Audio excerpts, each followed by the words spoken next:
Hello everyone and welcome to the student junction. I am Tyasha Adhikari, your teacher friend. आज हम लोग laws of chemical combination को पढ़ने वाले। लॉज, वो भी केमिकल कॉम्बिनेशन के। सोचना पड़ेगा। नहीं सोचना पड़ेगा। क्यों? देखो क्या होता है, जो केमिकल रिएक्शन होते वो किसी लॉ के ऊपर बेसिस करके बनाए जाते हैं। वो रिएक्शन किसी लॉ के ऊपर डिपेंड करती है। यही है लॉ ऑफ केमिकल कॉम्बिनेशन। तो हमारे सिलेबस में टोटल 5 लॉ है। टोटल 5 लॉ, जिनमें सबसे पहले आता है law of conservation of mass. Law of conservation of mass, there are total 5 laws. सबसे पहले आता है law of conservation of mass, जो कि हमें दिया था एंटोनी लैबोशियर जी ने इन 1789 में। लॉ ऑफ कांस्टेंट प्रोपोर्शन, ये हमें दिया था प्रूस्ट जी ने। ये लॉ हमें दिया था प्रूस्ट जी ने। लॉ ऑफ मल्टीपल प्रोपोर्शन, ये हमें दिया था डाल्टन जी ने इन 1803। गेलो-साक्स लॉ तो खुद गेलो-साक्स जी ने दिए थे। एंड एवोगाड्रोस लॉ दिए थे एवोगाड्रो जी ने 1808। तो ये हमारे कुछ लॉ है जो हम लोग पढ़ेंगे। तो सबसे पहले जो आता है लॉ ऑफ कंजर्वेशन ऑफ मास, वही सबसे पहले मैं लिखती हूँ। तो चल इसको रीड करते हैं। लॉ ऑफ कंजर्वेशन ऑफ मास क्या बोलता है? लॉ ऑफ कंजर्वेशन ऑफ मास मतलब बोलता है कि जो रिएक्शन है वो किसी ना किसी रिएक्टेंट से बना है एंड प्रोडक्ट दे रहा है। Reactant gives out product. तो क्या बोल रहा है? ये लॉ बोल रहा है कि जो मास होगा प्रोडक्ट्स का, वो इक्वल होगा रिएक्टेंट्स के। मतलब मानो 2 रिएक्टेंट्स है, ठीक है, और हमें क्या दे रहा है? एक प्रोडक्ट दे रहा है। जो टोटल मास होगा रिएक्टेंट का, वही टोटल मास होगा प्रोडक्ट्स का। अब देखते हैं। इन अ फिजिकल और chemical change the total mass of the products is equal to the total mass of reactants. In a physical or chemical change, the total mass of the products are equals to the total mass of reactants. चलो क्या करेंगे? Example देखेंगे। मान लो CH4 plus O2 gives out CO2 plus H2O. CO2 plus H2O। अब इनको balance कर लेते हैं। अब आ जाओ, इनको बैलेंस कर लेते हैं। ये एक रिएक्शन, इसको बैलेंस कर लेते हैं। CH4 plus 2O2 gives out CO2 plus 2H2O। Right, यही हो रहा है ना। अब हम लोग इस टोटल का मास निकालेंगे और इस टोटल का मास निकालेंगे। देखना इक्वल आता है।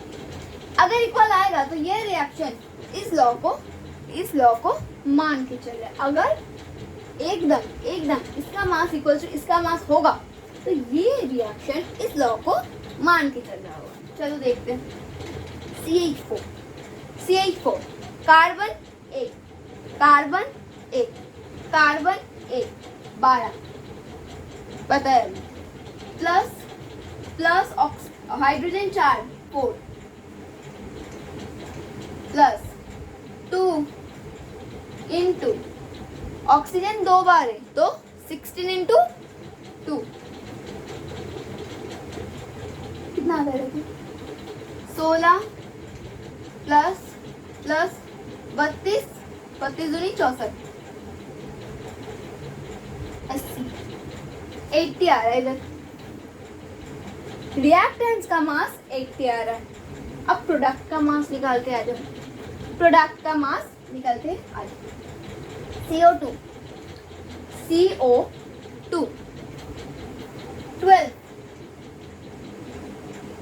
12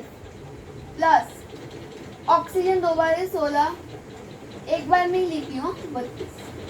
तो ये इधर क्या आ रहा है 44 प्लस 2 इंटू H2O का कितना आता है, H2O का कितना आता है, हाइड्रोजन 2 बार है इंटू 18 होगा, 18 होगा ना, वाटर का तो 18 ही है।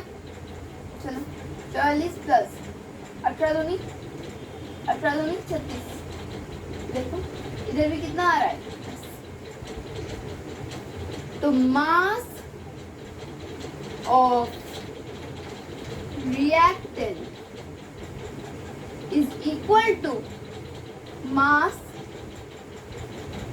Of product, mass of product. यही है ये लॉ, यही है ये लॉ, यही है ये लॉ। तो लॉ ऑफ कंजर्वेशन ऑफ मास किसने दिया था, एंटोनी लैवोसियर जी ने 1789 में। इसमें क्या बोला जाता है कि फिजिकल और केमिकल चेंजेस कुछ भी करो, जो रिएक्टेंट का टोटल मास है, प्रोडक्ट का टोटल मास जो है वो दोनों इक्वल होगा। यही है law of conservation of mass. अभी हम लोग पढ़ेंगे law of constant proportion and law of multiple proportion. तो जल्दी से आ जाए भाई, law of chemical combination and law of chemical combination के, law of constant proportion and law of multiple proportion. तो लॉ ऑफ कांस्टेंट प्रोपोर्शन भी आ गया। लॉ ऑफ कांस्टेंट प्रोपोर्शन क्या बताता है पता है, ये बताता है कि तुम कुछ भी कर लो, कुछ भी कर लो।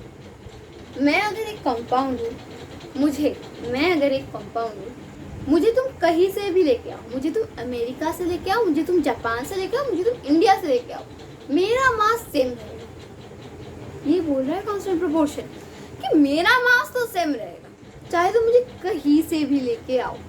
अच्छा, तो इसका हम लोग बोले लॉ ऑफ डिफाइनाइट प्रोपोर्शन भी हम लोग इसको बोल सकते हैं।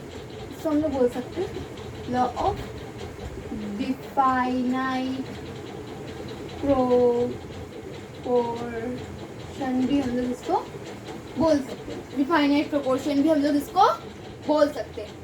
ये लॉ दिया था हमारे प्रूस्ट जी ने। प्रूस्ट जी ने क्या बोल रहा है, a chemical compound always contain same element. एक अगर केमिकल कंपाउंड है वो ऑलवेज सेम एलिमेंट को ही वो उसके अंदर कंटेन करेगा। मतलब देखो, तुम कहीं से भी पानी लेके आओ, उसके अंदर क्या रहेगा, H2O, हाइड्रोजन और ऑक्सीजन रहेगा, उसके अंदर कहीं से भी तो कार्बन नहीं आ जाएगा, कार्बन तो नहीं आ जाएगा। यही बोल रहा है कि a chemical compound always contains same elements and their proportion by mass, ये line, their proportion by mass is always definite or constant and उनके जो मास होंगे, मास का जो प्रोपोर्शन होगा वो हमेशा सेम रहेगा, कांस्टेंट रहेगा, जो कभी भी बदलेगा नहीं। एग्जाम्पल से समझते हैं, मानो तुमने पानी लेके आया, कहाँ से, समंदर से, H2O from sea, H2O from river, H2O from RO। तुमने 3 जगह से पानी कलेक्ट किया, पानी को कलेक्ट किया एक बॉटल। अब तुम वो जो सी से, जो रिवर से, सॉरी जो समंदर से जो पानी लाए, उसका तुम मास चेक, उस पानी का मास चेक क्या आ रहा है पता है, 2 हाइड्रोजन 2 into 1 प्लस 1 ऑक्सीजन 16, मतलब 18 AU इसका मास आ रहा है। तुमने बोला ठीक, ये तो सही, ये मेरा पानी है। मैं चला गया नदी किनारे पानी ढूंढ, नदी किनारे जाके मैं पानी ढूंढ लिया, एक बोतल ले भी लिया एंड मैंने उसका भी मास किया, H2O वो भी है, तो हाइड्रोजन 2 into 1 प्लस ऑक्सीजन 16, इसका भी 18 आया। तो बोला ठीक है, ये भी मेरा पानी, H2O from RO, ये तो पानी ही होना है, अच्छा पानी, RO का पानी। ये भी देखो 2 into 1 प्लस 16, 18 AU, इसका भी तो देख लो, तुम पानी एक कंपाउंड, तुम कहीं से भी ला रहे हो उसका जो मास है वो सेम आ रहा है। यही कह रहा है हमारा लॉ ऑफ कांस्टेंट प्रोपोर्शन और law of definite proportion. Proof जिन्हें हमें यही बताते हैं।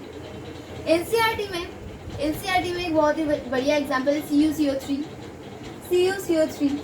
तुम ये कहीं से भी लेके आओ, मास इज ऑलवेज सेम। इसका मास हमेशा सेम रहेगा, चाहे वो नेचुरल हो, इधर नेचुरल और सिंथेटिक सैंपल, इसका जो मास है वो सेम रहेगा। तो कांस्टेंट प्रोपोर्शन क्या कह रहा है कि तुम कहीं से भी लेके आओ, मास का जो प्रोपोर्शन है वो सेम रहेगा, और मेरे अंदर मेरे एलिमेंट ही रहेंगे, कहीं दूसरे एलिमेंट को मैं आने नहीं दूंगा। यही लॉ ऑफ कांस्टेंट प्रोपोर्शन। अब आ जाते हैं लॉ ऑफ मल्टीपल प्रोपोर्शन में। लॉ ऑफ मल्टीपल प्रोपोर्शन भी आ जाओ please. So law of multiple proportion भी आ गया। लॉ ऑफ मल्टीपल प्रोपोर्शन क्या कहता है? जब दो एलिमेंट कंबाइन करता है एंड गिव्स आउट टू और मोर कंपाउंड।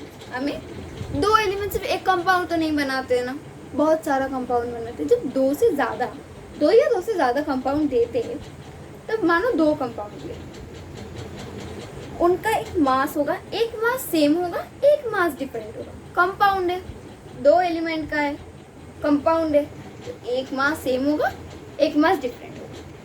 जो मास डिफरेंट होगा वो मास दूसरे कंपाउंड के सेम मास के साथ, दूसरे एलिमेंट के सेम मास के साथ कॉम्बिनेशन करेगा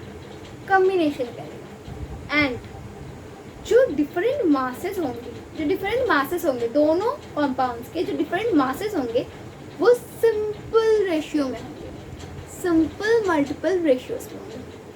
रीड करें, आ जाओ। लॉ ऑफ मल्टीपल प्रोपोर्शन, ये हमें किसने दिया था?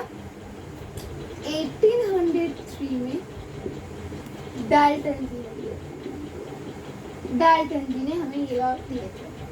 When two elements combine to form two or more compounds, then the different masses, जो अलग अलग मास होता है of one element, एक एलिमेंट का जो अलग मास होता है, which combine with the same mass of other element, और एक एलिमेंट के सेम मास के साथ वो कंबाइन करता है एंड वो जो मासेस होते वो सिंपल मल्टीपल रेशियोज में होते। पता है, कुछ समझ में नहीं आया? Examples, 2 or more elements gives out 2 or more compound।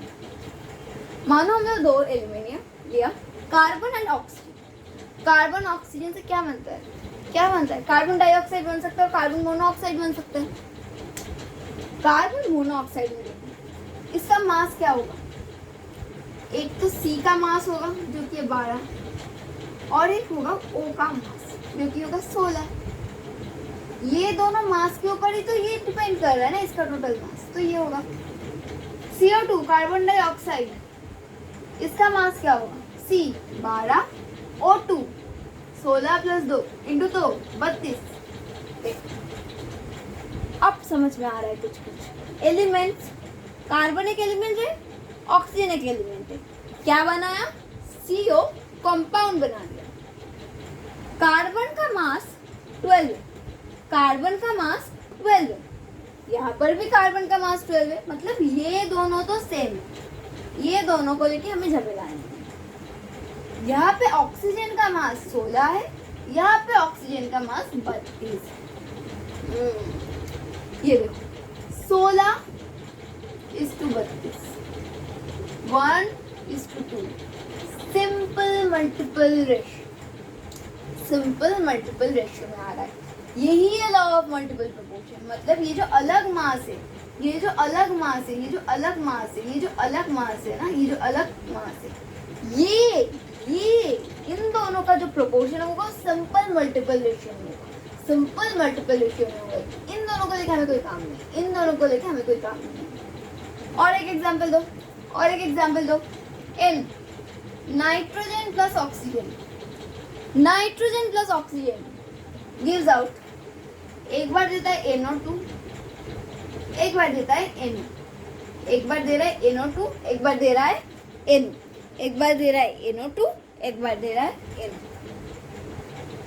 एक बार दे रहा है NO2, एक बार दे रहा है NO। देखो NO2, नाइट्रोजन 14, ऑक्सीजन 32, इधर भी प्लस कर दो। यहाँ पे नाइट्रोजन 14, ये क्या आ रहा है 16। देखो ये भी सिंपल मल्टीपल रेशियो में आ रहा है, सिंपल मल्टीपल रेशियो में आ रहा है।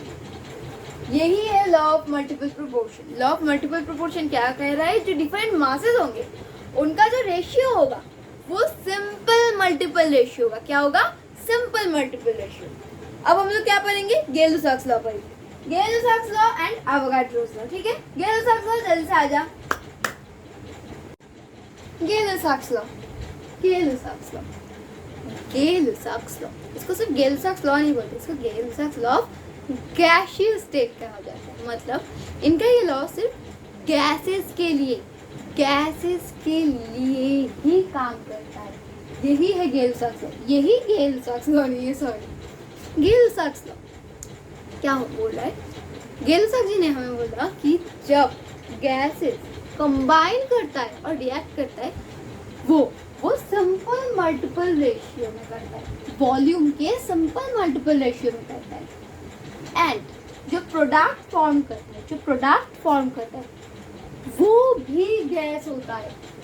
एंड जो वॉल्यूम्स होते हैं सारे के सारे रिएक्टेंट्स के एंड प्रोडक्ट जो वॉल्यूम होते हैं वो सिंपल मल्टीपल रेशियो में आ रहा है। एंड अरे पढ़ लेते हैं, when gases react they do so in simple multiple ratio.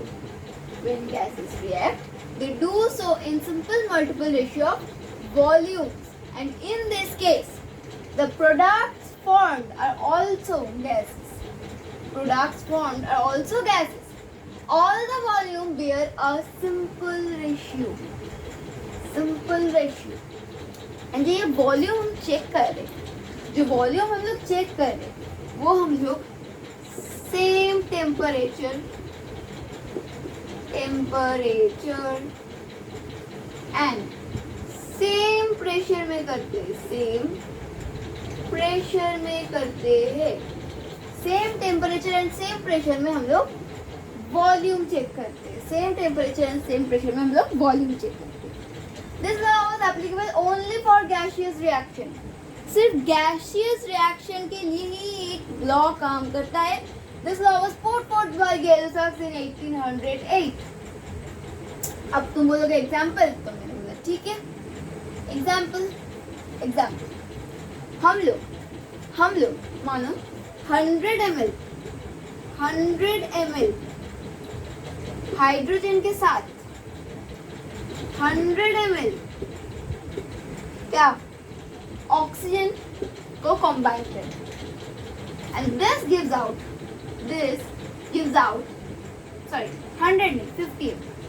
50 ml oxygen को कंबाइन करें, and this gives out 100 ml of H2, 100 ml of H2, 100 ml जो वॉल्यूम है, ये तो गैसेस है, वेपर में दे रहे हैं, हमेशा ज्यादा ये वेपर में दे रहे हैं, गैस में ही दे रहे हैं। कैसे फॉर्म में, तुम बोलोगे अच्छा H2 तो पानी, ये तो लिक्विड है, ये कैसे इसमें एप्लीकेबल हो रहा है। मैंने बोला हाइड्रोजन गैस है, ऑक्सीजन गैस, पानी कैसे गैस हो सकता है, जब पानी वेपर की तरह रहता है, जब पानी वेपर की तरह रहता है तब तो गैस होता है ना। तो वेपराइज्ड वाटर लो। तो ये देखो, ये जो इनका वॉल्यूम है, इनका रेशियो क्या होता है, सिंपल मल्टीपल रेशियो। जैसे 100:50:100। रिएक्टेंट्स का प्रोडक्ट्स 2:1:2। ये क्या है, ratio of volume which is in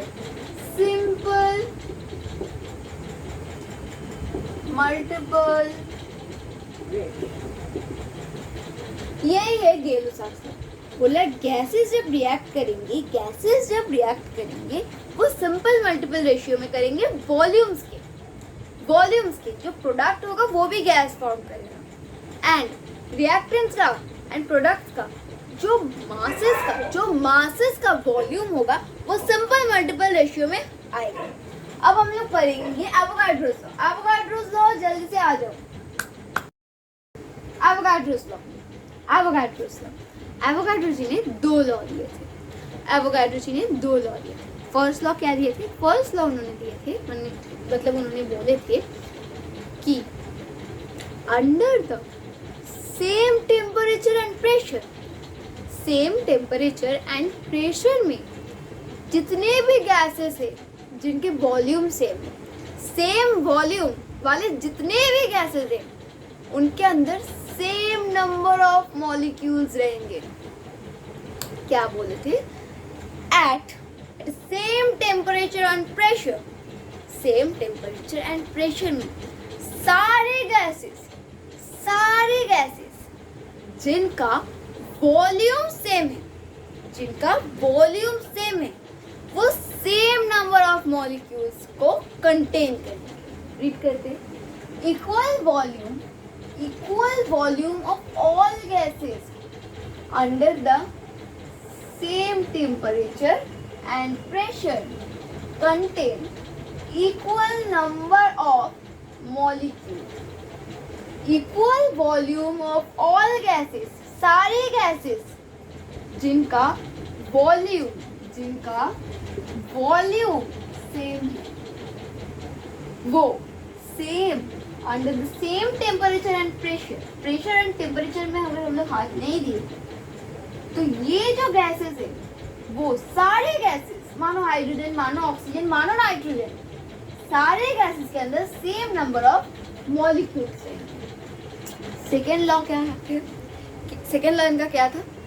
उन्होंने बोला कि at a constant temperature and pressure and temperature अगर सेम रहा तो एक गैस का जो वॉल्यूम है वो डायरेक्टली प्रोपोर्शनल है उसके नंबर ऑफ मॉलिक्यूल्स में और मोल्स में। अगर नंबर ऑफ मोल्स बढ़ा रहे तो उस गैस का वॉल्यूम भी बढ़ेगा, अगर वॉल्यूम उसका घटा रहे नंबर ऑफ मोल्स भी उसका घटेगा। मतलब रीड करते, at a constant temperature and pressure the volume of a gas is directly proportional to number of moles present in the gas. उस गैस के जो मोल्स है वो डायरेक्टली प्रोपोर्शनल है किसके? उसके वॉल्यूम के। ये देखो, ये इसका मैथमेटिकल फॉर्म है। Volume is directly proportional to number of moles. N क्या है? Number of moles. यही था एवोगाड्रोस लॉ एंड यही था आपका पूरा laws of chemical combination. I hope ये वीडियो आपको हेल्प किया है। अगर हेल्प किया है तो लाइक, शेयर एंड सब्सक्राइब। आप बहुत अच्छे कर रहे हो, कीप इट अप।